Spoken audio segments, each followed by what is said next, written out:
Welcome to The Way the World Works, where the trusted team behind the Tuttle Twins books tackles current events, hot topics, and fun ideas to help your family find clarity in a world full of confusion. Hi, Katie. Hey, Brittany. So, I want to talk today about compromise and if it's always a good thing, because I think Ah, we hear compromise a lot and we think, like, oh, that's like how we create this great society and everything. And you, as a mom, I'm sure there are times when the family's maybe choosing an activity or something and not everybody is going to agree. And I don't know, maybe you haven't, but have you ever said, oh, we need to compromise or anything like that as a mom?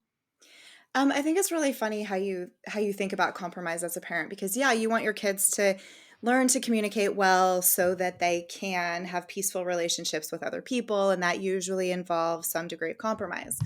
But getting that to happen in a home, especially with 7 kids, that's so unlikely. And it's funny sometimes because it does bring us back a little bit to the way that we think about voting. We talked the other day about how a lot of libertarians don't really like voting because they have these different reasons that they think maybe it's not necessarily the right thing to do. But I kind of think about that a little bit when you have a large family and you have to compromise, because what inevitably happens is that somebody ends up imposing what they want on someone else. Yeah. Like, that's what generally happens with compromise. And hopefully the person who's on the losing end or the compromising end, they are good sports about it and they love their relationships or their peace in their home enough to be like, okay, fine, I don't really care that much about it. So although we love compromise, especially when everybody wins, everybody doesn't always win in a compromise, and oftentimes somebody has to end up with what they don't want. When you have a compromise, it's rare, I think, to have it be just really happy where everybody comes out totally pleased with the result. Well, and that's a good point because if we look at like what the actual definition of a compromise is, it's everybody gives up something for something they Mhm. want. And I always give the analogy like the ideal kind of compromise would be, Katie, if you and I were on the playground and we really wanted to play a game together, and I wanted baseball and you wanted, I don't know, soccer, and then we were like, you know what, let's play kickball, and we were both still excited to play with each other. That would almost be like Mhm. a real thing because we picked like a third option we're both okay with, but that rarely happens. Somebody usually has to bend a little bit, Yeah, there's and this some oh, go on. I was just gonna say it's rare that there's this perfect combination Yep, of baseball and soccer that exists in another game that makes everybody happy. exactly, and I think a lot of the time too, it's always the same person that ends up being willing to give up a little something like you said, where they just wanna keep the Mhm. peace or something like that, so it's kind of a slippery slope, and I wanna talk about that today as far as it applies to politics, right? And whether or not we should be compromising or if compromise is actually kind of a bad thing, because sure, when we play games on the playground, that's something that isn't super important, it seems really important at the time, but in the grand scheme of things, but what happens if it does become something where we have our principles are called into question. So during Mhm. election season, I think we're going to see that a lot. And I, as a rule of thumb, unless your name is Ron Paul, I just don't really believe anything you say during election season. It's pretty safe, yeah. But I think one thing we see a lot in the debates, which I don't even watch anymore. I don't even know if they have had debates because it's just, I'm so uninterested in this election cycle, but I'm sure that's going to kick up here soon. But you see a lot of candidates trying to seem like they're not radical, trying to seem like they're like the ones, the middle of the road. They're willing to Mhm. work with both parties and they're willing to compromise.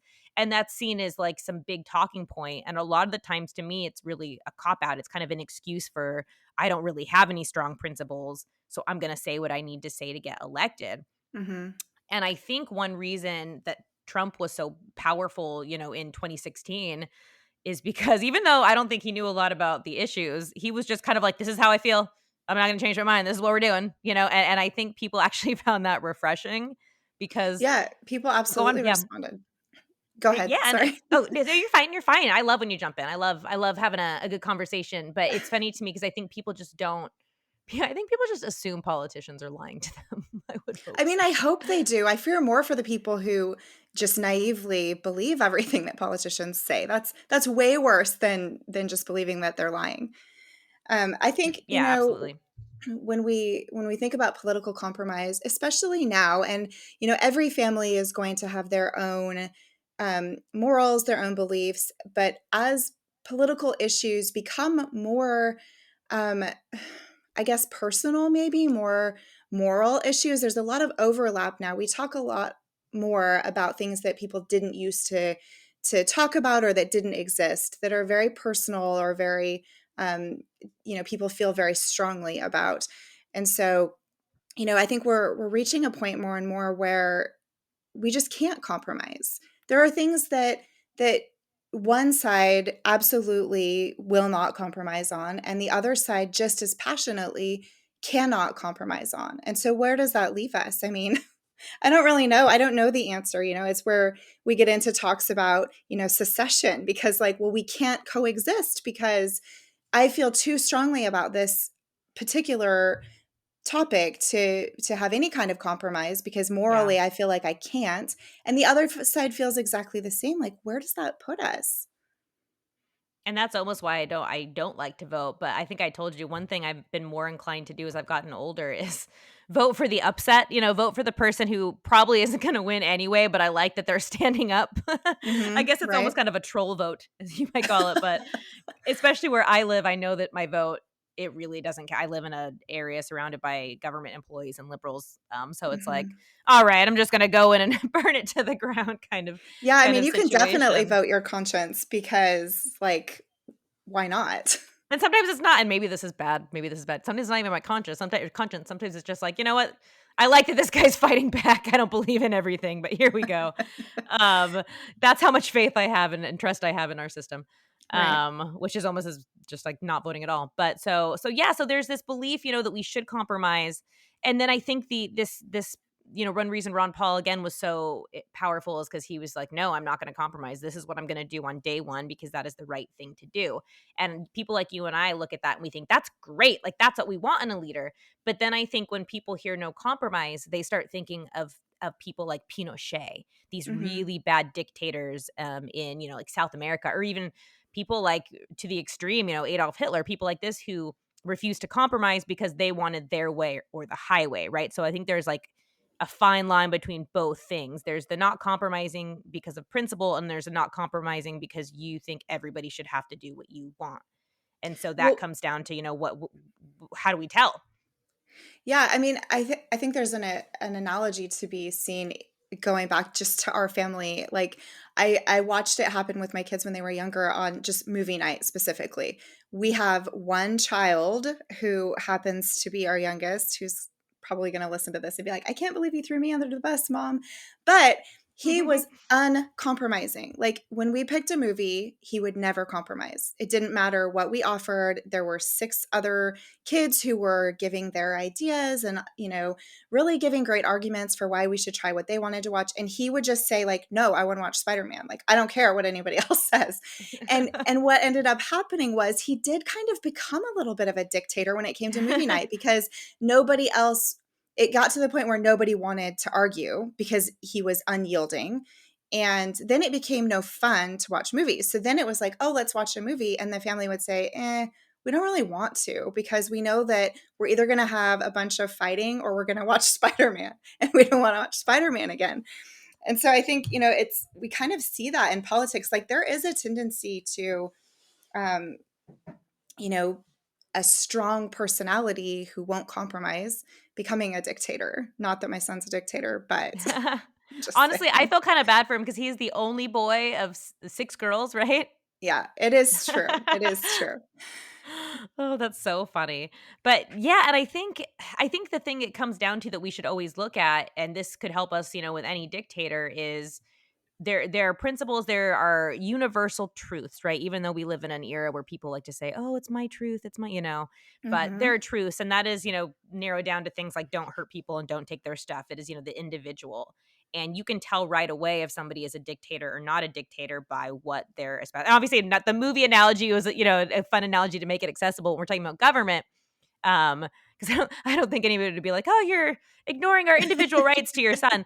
But in the political sense, Yeah, I think it's really important because then you see like, okay, if this person, again, to the very extreme version of Adolf Hitler in Nazi Germany, if somebody is looking to kill people or put them away, imprison them because of their race or the color of their skin or something like that, that's not individualism, right? That is against, you can tell that that's not good. But if Hmm. somebody, like Ron Paul is saying, we're trying to free the individual, we're doing that, and they're doing that, especially in our country, through the Constitution, then that's kind of a sign like, okay, this person Well, is not compromising on their principles for a good reason.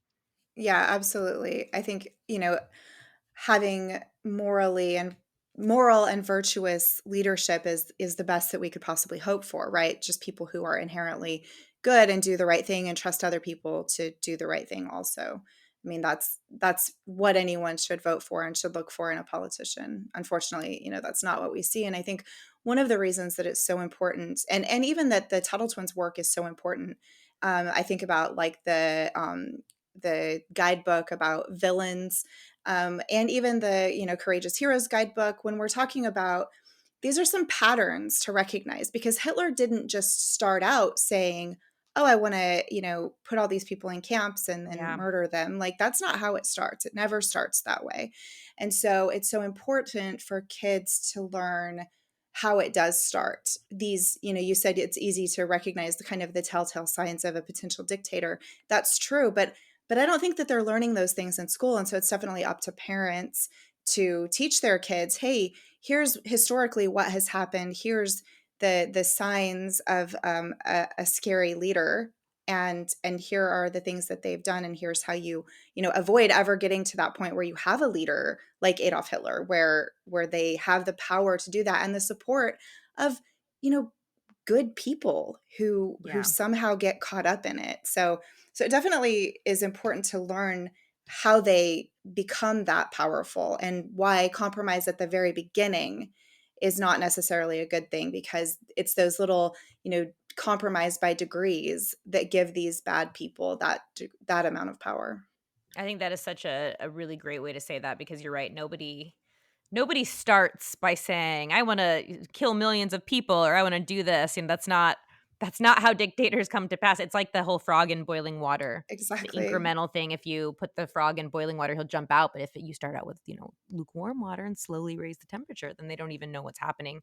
So yeah, no, I think it's really important. I think this is a good topic, because again, we hear compromise and we think, obviously that's a good thing. We want everybody to get along and to get something they want, but there's more to it than that. So we will leave it at that. We'll wrap up this episode. As always, don't forget to like and subscribe to the podcast and share with your friends. And until next time, we will talk to you later. Bye, Brittany. You've been listening to The Way the World Works. Make sure your family is subscribed and check out TuttleTwins.com for more awesome content.